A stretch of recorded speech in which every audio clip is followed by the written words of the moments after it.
Oh, guys, welcome back to Hike Oregon. We are filming a fun video today.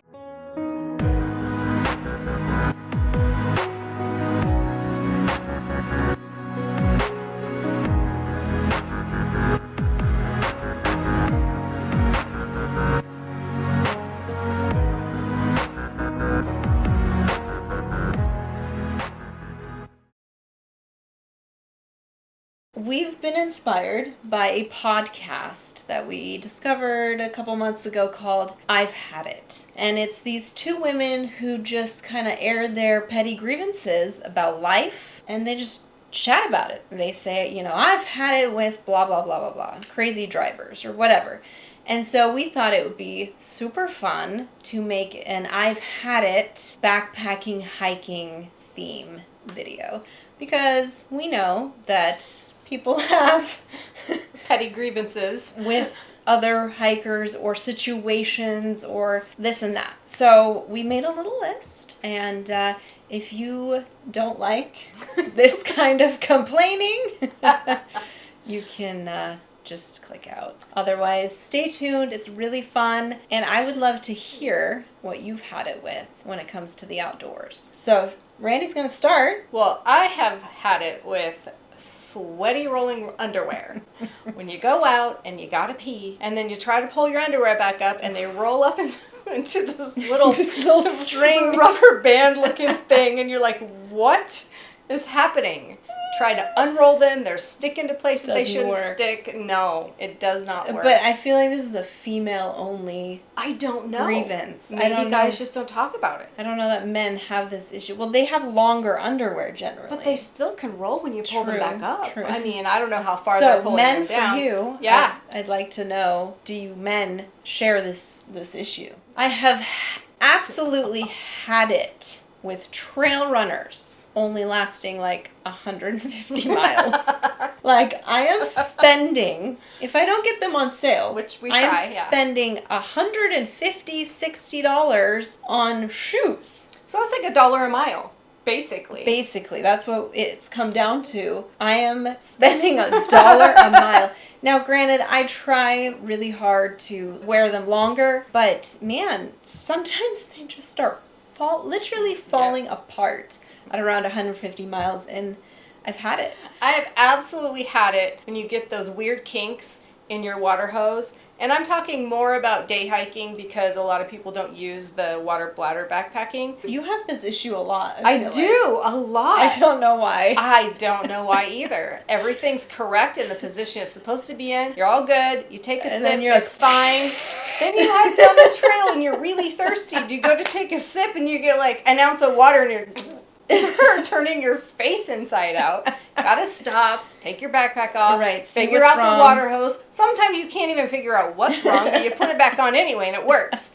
It just, I've had it with that. Sure. I have freaking had it with mosquitoes. Like, why do they exist? And why do people continually ask where you can hike in Oregon when there's no mosquitoes? Because they're literally from late May through August. There's going to be mosquitoes, so stop asking. But mosquitoes, I don't understand the purpose. I know they feed things like dragonflies and frogs and bats fish. And fish, but there's other bugs that aren't such a nuisance. So I've had it with mosquitoes. Yeah. We still hike and backpack, but it would be nicer if they didn't around. have to have mosquitoes and end up looking like you. And speaking of bugs, ticks.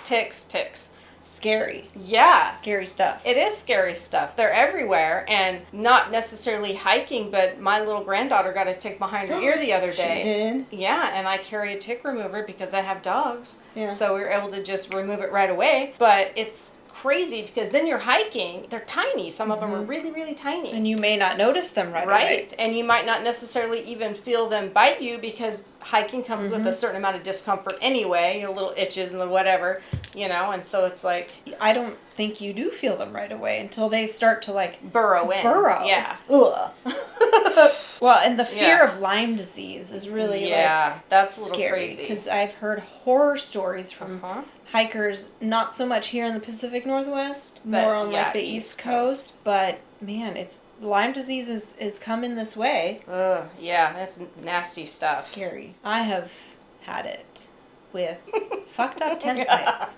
Yes. I understand there's certain spots that are like ideal for tent camping. In the backcountry, you are hiking along a trail and you can tell multiple people have camped there because it's a great place. It's flat, it's under some trees, there's shade, it's by a lake or a river or whatever. But what I don't understand is why people continually camp in these fucked up sites where then you're like, that's the only campsite because now it's an established site and you want to adhere to leave no trace. So I'm not going to go camp in the meadow if there's actually an established site. That's horrible. Yeah. So it's like freaking sloped. There's rocks or huge pine cones. You have to start like sweeping. I've had it. Yeah. I've had it. I have absolutely had it with hikers that come in the middle of the night. Hiker midnight, mind you, is 9 o'clock. p.m. Yes.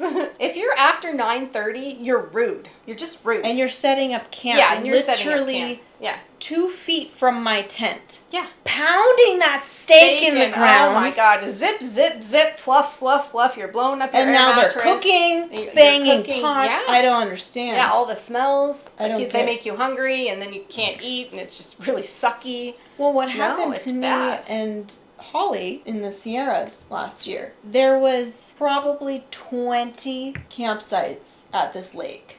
And we were the only ones. To you. We were literally the only ones. And these girls come in, I think it was after 10 p.m.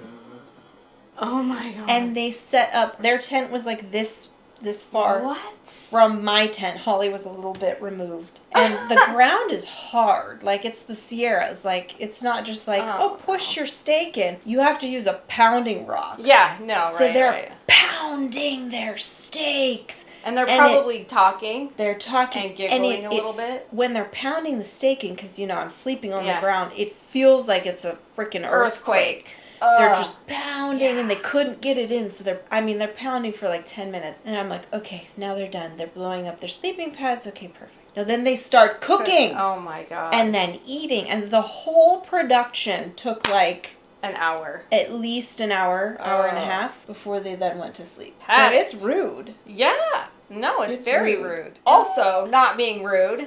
Sight hogs.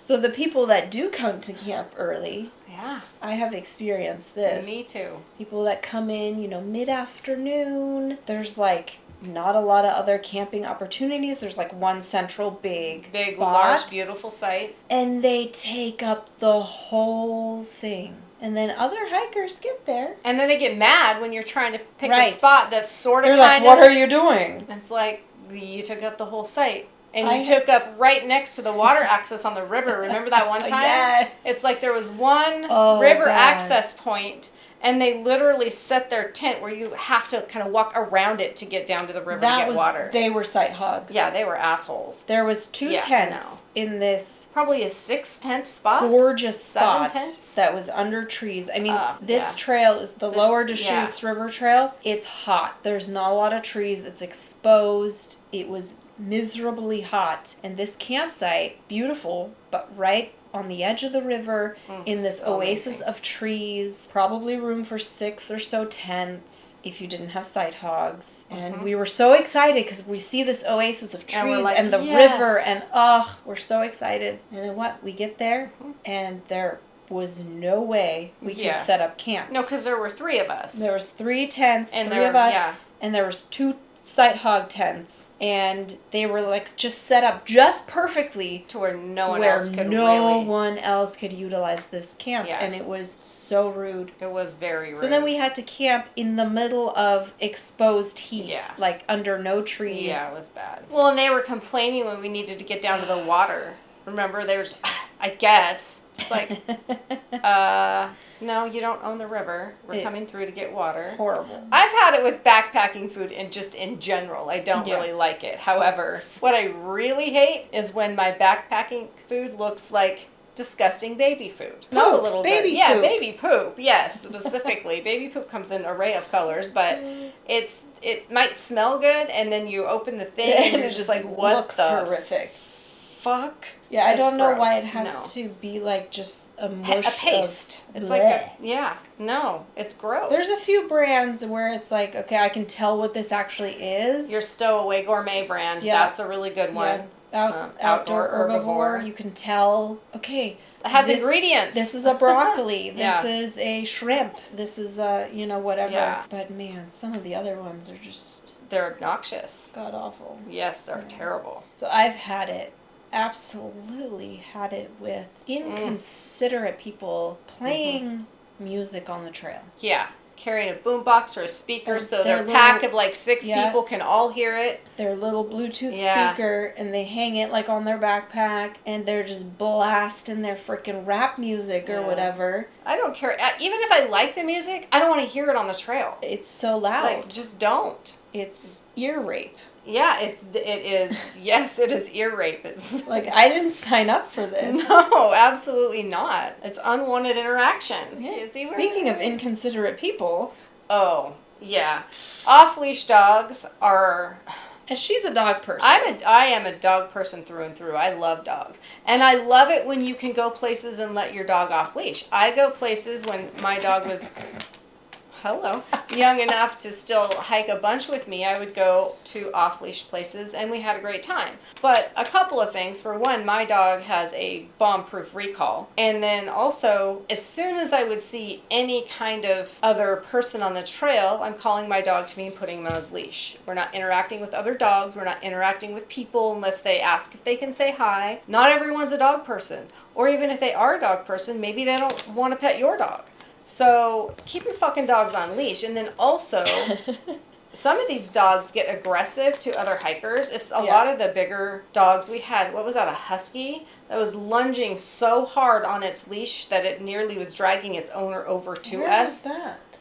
Bohemian Trail. Oh, God, that was scary. Yeah, I mean, this dog was huge, and his owner was, like, having a hard... This is a big guy, too. Having a hard time. It seemed vicious, though. It wasn't just like, I'm friendly, no. It was these people. It was snarling. Kind of scary. Yeah. The trail is narrow, so there isn't even getting off and out of the way and letting this guy pass. It's like, you're within feet, and that kind of stuff, or... The dogs who are like, oh, he's friendly. Their dog runs up to you and the owner way back, oh, he's friendly. And I'm like, I'm not fucking friendly. I will bite your dog. That's right. That's right. And just like we should say that next time when they're like, he's friendly, I'm not friendly. I will bite your dog. Yeah. And I actually love saying hi to almost everyone's dog, but I also know that not all people are like that, and especially people with kids, because some kids have had a bad experience or they don't really know dogs, and it can be very intimidating for a larger dog to come running up, with its tongue hanging out. It's just like, you don't do that. You just either put your dog on a leash or take him to a place where it's allowed, and have a fucking recall on your dog, for God's sake. If you know you're the only one on trail or whatever. Yeah. But like, this happens in places where it's like busy trails, and it's... Yeah.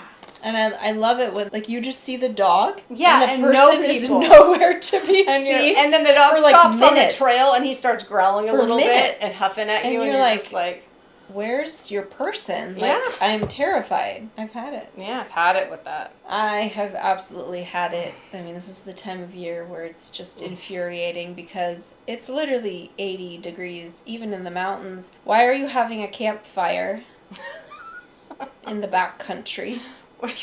Yeah, no. Why? Absolutely no need to have a backcountry campfire after June. Basically after mid-June. Yeah. Or like the third week of June is when it's freaking hot here. Yeah. Mm-hmm. Why are you having a backcountry campfire and setting the forest on fire? Right. Oh, but camping is not the same without the ambiance. Then go to a designated campsite, a campground where they have the fire pits and all the things, and they have said you can have a fire. Absolutely had it with those people. And we have put out, how many fires have we come upon that are smoldering? Smoldering. And we're having to use our water to put them out because it's like, I would rather go without water than have this burst into a fire and then burn half the forest. Yeah, because just a little gust of wind. Yeah. And the sparks go psh, and everything's so dry. It's like, people are just, I don't even know. I don't get it. selfish, I guess, maybe. Because the ambiance. Yeah, the ambiance. You gotta have a fire. And they probably don't even get to sit close enough to it because it's too damn hot anyway. It's freaking hot. Yeah. And you're not cooking on that fire. We know you. You have a cook stove that you're cooking on, and you just want the fire to ambiance. Look at. Yeah. I've had it. No, I've had it. For sure. And I've also had it. This is probably the same people that are doing that. For sure. Are leaving the shitty toilet paper. For sure. Everywhere. It's like they don't even try to bury it, which is, I mean, pack it out. But even if, they don't even try to bury it. It's just strewn everywhere. Yeah. They'll just go pee and wipe and just dump it. Yeah. Or shit. On the side of the... Yeah. The shit on the side of the trail is disgusting. It's bad. But just toilet paper in general. It's like, it's thrown away. Everywhere. Just on the side of the trail. When they get to a trailhead, if the bathrooms are closed, they go behind the bathrooms. Yeah. If the bathrooms even aren't closed, but they're kind of smelly and messy, they'll go behind the bathroom. And there's just a pile of toilet paper everywhere. Or the people who leave their trash in the pit toilets. Well, that's another one here. Oh, yep. So vandalized. Jumping ahead here. Vandalized and trashed pit toilets. Oh, I've had it with those because if there isn't a trash can at the pit toilet, that means there's no trash service. The people who pump the pit toilet are not taking your trash away. You can't leave your trash unless there is a trash can. You pack it out. It's disgusting. Just take it away with you. Absolutely disgusting. And then speaking of trailheads, why are people breaking into cars at trailheads? Like right? Taking tires? Wheels? Full on wheels. Yeah. My friend had her wheels taken off her car while she was on a hike. Oh my gosh. She comes back, her car is sitting on bricks. Can you imagine? No. You're coming back from like a nice hike and you just had a relaxing day. My car. There's no wheels. How am I going to drive that home? It's literally sitting on bricks. Oh my God. Like, I don't get it. And having to worry about your car getting broken into at trailheads. That's super stressful. Stressful. Somebody posted in one of the forums that they didn't leave anything in their car. Because that's the thing. If you don't leave anything in your car, they can see there's nothing in there. They're not going to break in. It should be good. The person happened to accidentally leave the tonneau cover in the back, closed. Stretched. And so they broke into her car. She didn't have anything in there. Because they thought something was under. Yeah. So she got broke into anyway. And it's just like, I don't even know. It's really rough. I'm going to call back to the dog situation, though. Because another thing that really, I've just had it with this. Their dog shits, and they put it in the bag, and they tie the bag up, and leave it on the trail. And they just leave it there. Like, it's if you're not going to fucking pack it out with you, get a stick and wing it. Fling it.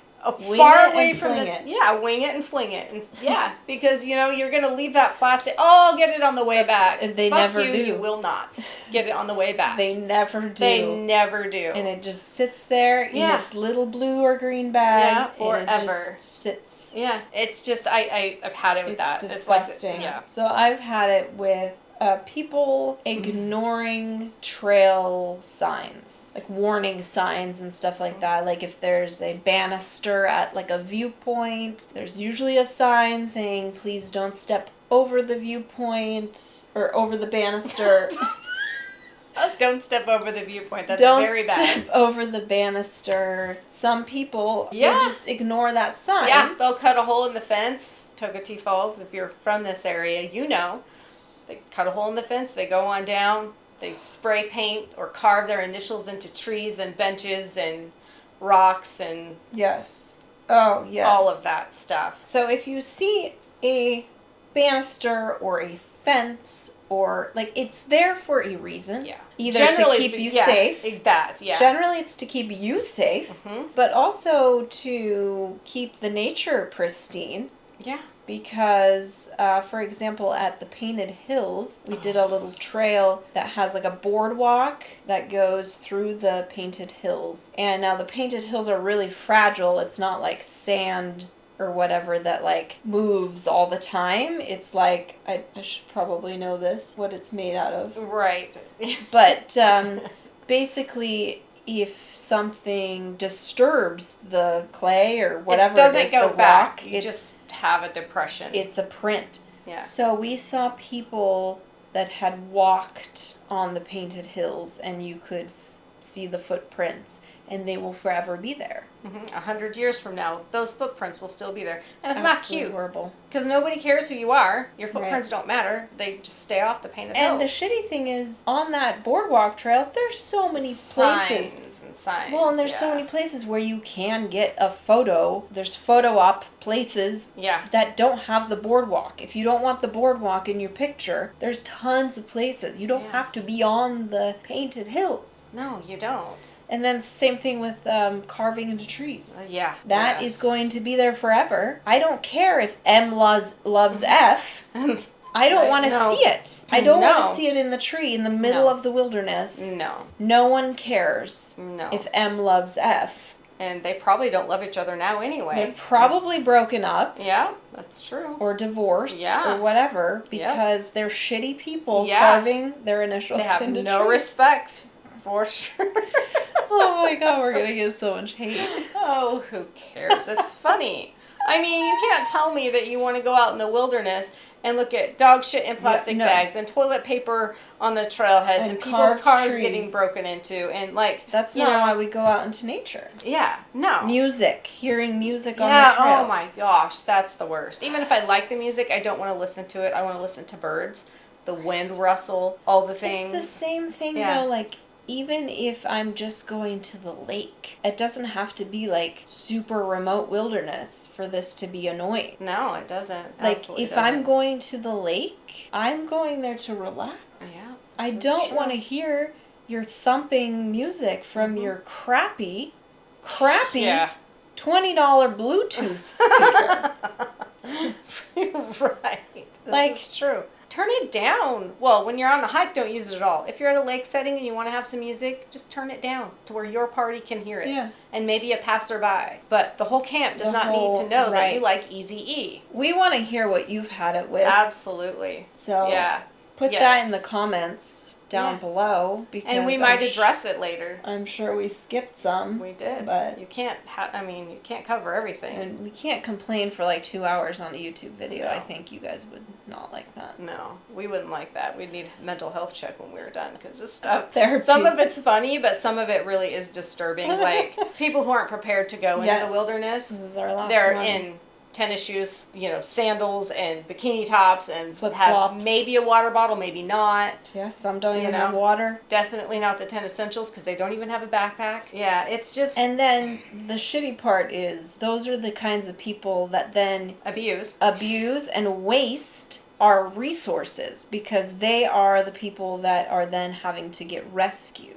Yeah. So then they're tying up resources, and if these people who are getting injured are in need of medical attention, then they're tying up actual resources because EMS has to then come from what's the nearest town? Sweet Home? Yeah. Maybe that's far away. So and then that's a small little town. EMS from that tiny town is being tied up for hours going to get this person from up the highway in the mountains. It's not cool. No. It's insane. You have to go prepared. Yeah. You have to go prepared. We've had it. We've had it with those things. Had it. It's stuff we talk about when we're hiking, like my sweaty underwear. It's something we'll talk about while we're hiking, and it's oh just my God, I hate this. Yes, we're done with it, and it's so frustrating. And so it's we go through and we're talking about these things. They never end. It's all the same things we've had it with, for years. Maybe I can get my water hose to work one time. That I might be able to get that done, but we're not getting rid of ticks anytime soon. No, mosquitoes will be there. Are there. I'm sure you guys can relate. Yeah, I'm sure. Right? Yeah. So what have you had it with? Yeah, I want to know. Comment and maybe we'll do another one. Or maybe if we get enough, we can read your comments in another video and talk about them. Yeah, because that's what they do with the I've Had It podcast. Yeah. They have people call in with their general life I've had it moments, and then they talk about it because they usually have funny stories related to that too. So that would be fun. So if we get more than 8, 10 comments, maybe we'll read. I'm sure you've had it with us by now, so we will sign off, and I will catch you on the next adventure.